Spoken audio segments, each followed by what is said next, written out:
ఈరోజు వాగ్దానము పరిశుద్ధాత్మ వాగ్దానం. పరిశుద్ధ గ్రంథమైన బైబిల్‌లో నుంచి ఈ వాగ్దానం చదువుకుందాం. 35 కీర్తన 10 వచనాన్ని ఈరోజు వాగ్దానం చదువుకుందాం. అప్పుడు యెహోవా, నీ వంటి వాడెవడు? మించిన బలము గల వారి చేతి నుండి దీనులను, దోచుకుని వారి చేతి నుండి దీనులను, దరిద్రులను విడిపించువాడవు నీవే. ప్రభునందు ప్రియులారా, ఈరోజు కీర్తనాదారుడు అద్భుతంగా దేవుని స్తుతిస్తూ ఈ మాటలు పలుకుతున్నాడు. ఈరోజు ఈ వాగ్దానం వింటున్న మనందరి జీవితంలో పరిశుద్ధాత్మ దేవుడు మనకిచ్చే వాగ్దానము, దీనులను దరిద్రులను విడిపించువాడవు నీవే. పరిశుద్ధాత్మ దేవుడు ఈరోజు చెప్తున్నాడు, ఒకవేళ మీ జీవితంలో ఎన్నో సమస్యలు, కష్టాలు, బాధలు, ఇబ్బందులు ఈరోజు నిన్నటి కాల సమయం వరకు చాలా మీరు అనుభవించి ఉండొచ్చు. ఇక ఆఖరికి మీరు అనుకుని ఉండొచ్చు ఒక విషయం, అదేంటంటే ఇక మమ్మల్ని ఎవ్వరూ విడిపించలేరు, ఈ కష్టాలు ఎవ్వరు తీసేయలేరు, ఈ సమస్యలు ఎవరు తీర్చలేరు, ఆ వ్యక్తిని ఎవరు మార్చలేరు. ఇలాంటి పరిస్థితుల్లో నీ హృదయం కొట్టుమిట్లాడుతూ ఉండొచ్చు. 2 ఆలోచనలో నువ్వు ఉండొచ్చు. ఒకవేళ ఈరోజు నీ పరిస్థితుల్లో చాలా దిగజారిన స్థితిలో నిన్ను చూసి నవ్వుతూ ఉండొచ్చు, నిన్ను ఎగతాళి చేస్తూ ఉండొచ్చు, గేలి చేస్తూ ఉండొచ్చు. నా ప్రియ దేవుని బిడ్డ, ఒకటి గమనించండి. ఒకవేళ అలాంటి పరిస్థితులు ఉన్నప్పుడు నువ్వు చాలా కృంగి అధైర్యపడుతున్న పరిస్థితి ఉండొచ్చు.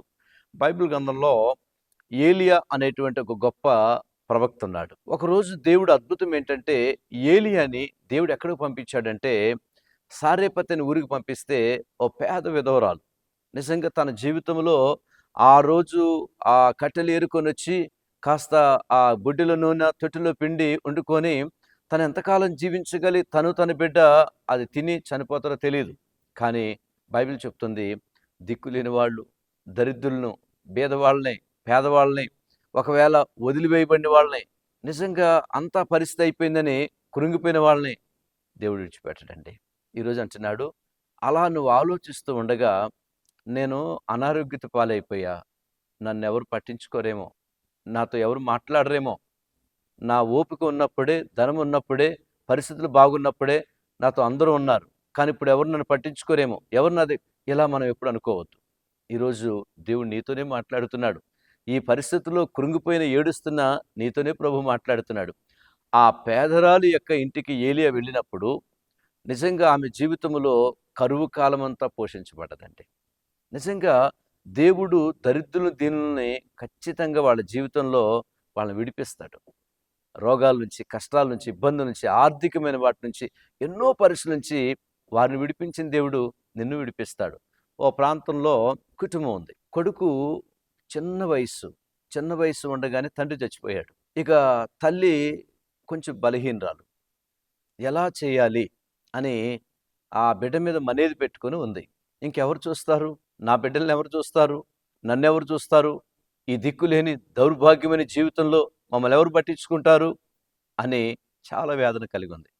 అలాంటి సమయంలో ఆ కుమారుడు మటికి మంచి జ్ఞానం తెలియగలిగిన వాడు, మంచి మాటకారి కూడా, మంచి మాట్లాడతాడు.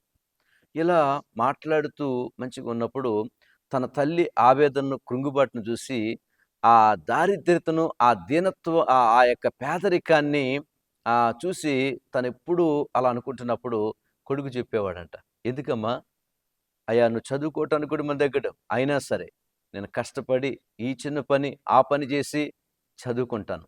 గొప్పోడుగా దేవుడున్నాడుగా మనకి, ఆయన సహాయం చేస్తాడు కదా, మేలు చేస్తాడు కదా అని తన జీవితంలో తల్లికి ఓదార్పిచ్చిన చిన్న కొడుకు. ఓదార్పే కాదండి, ఆ మాటల ప్రకారంగా కష్టపడి చిన్న చిన్న పనులు చేస్తూ ఆ పనుల ద్వారా తన కుటుంబం, తను చదువుకోవటం మొదలుపెట్టాడు. ఈ సంగతి ఆ ప్రాంతానికి తెలిసింది. ఆ ప్రాంతంలో దగ్గరలో ఒక కంపెనీ, పెద్ద కంపెనీ యజమాని ఒక కుటుంబం ఉంటున్నారు. ఆ సంగతి తెలిసాక ఈ తల్లిని, కొడుకుని పిలవమన్నారు. పిలిస్తే వాళ్ళ పరిస్థితి అంతా విని అప్పుడు ఆ యజమానులకి చాలా బాధ కలిగింది. వాళ్ళు అన్నారంట, అమ్మా నీవు మా దగ్గర మా ఇంట్లో ఒక పని చెయ్యి అని చెప్పి శ్రేష్టమైన మంచి పని ఇచ్చారండి. ఏదో మామూలు పని కాదు అది, మంచి పని ఇచ్చారు, మంచి జీతం ఇచ్చారు. అలాగనే కొడుకును కంపెనీయే గొప్పవాడిగా చదివించి అదే కంపెనీలో గొప్ప వ్యక్తిగా మేనేజర్ అయ్యే స్థాయికి తీసుకొచ్చారండి. నా ప్రియ దేవుని బిడ్డలారా, ఒకటి గుర్తుపెట్టుకోండి, మా జీవితం ఎప్పుడు ఇలా ఉంటది, మా బ్రతుకు ఎప్పుడు ఇలా ఉంటది అనుకోవద్దు గానీ, దేవుడు ఈరోజు నన్ను పట్టించుకోబోతున్నాడు. నీ కన్నీటిని తుడవబోతున్నాడు. నిన్ను చూస్తున్నాడు. ఎందుకమ్మా దుఃఖపడుతున్నావు? ఎందుకు ఏడుస్తున్నావు? ఎందుకు అధైర్యపడుతున్నావు? దేవుడు మీ జీవితంలో గొప్ప కార్యాలు చేయగలడు. ఈరోజు ఎంతమంది ఒకవేళ ఇలాంటి కృంగిపోయి ఉంటే, వారి జీవితంలో ఒక పేద విధవరాలి జీవితంలో చేసిన దేవుడు, ఒక తల్లి, ఒక కుమారుడి జీవితంలో చేసిన దేవుడు, నీ జీవితంలో కూడా చేయడానికి ఇష్టపడుతున్నాడు. ఈరోజు ప్రత్యేకంగా మీరు ఆదరణ దేవుని దగ్గర నుంచి రాబోతుంది. తిరిగి మీ జీవితంలో ఒక కార్యాన్ని యేసుక్రీస్తు చేయబోతున్నాడండి. ఈరోజు ఎంతమంది బర్త్‌డే జరుపుకుంటున్నారో ప్రత్యేకంగా హ్యాపీ బర్త్‌డే, దేవుడు మిమ్మల్ని దీవించును గాక.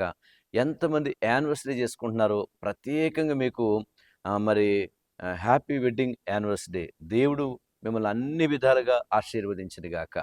ప్రేమగల యేసయ్యా నీకు వందనాలు. ఈరోజు ఎంతమంది ఈ వాగ్దానాన్ని చూస్తున్నారు, క్లెయిమ్ చేసుకుంటున్నారు, ఎంతమంది వింటున్నారో యేసు నామములో వారి జీవితములో మీరు కలగజేసుకొని ఆ స్థితిలో ఉన్న వాళ్ళ హృదయాన్ని ఉజ్జీవపరిచి, ధైర్యపరిచి, ఆ కుటుంబాల్లో అద్భుతాలు చేసి వారు నిలబెట్టి, వారి పిల్లలు నిలబెట్టి, వారి జీవితంలో గొప్ప కార్యాలు జరుగును గాక. యేసు నామములో ప్రార్థిస్తున్నాం తండ్రి. ఆమేన్.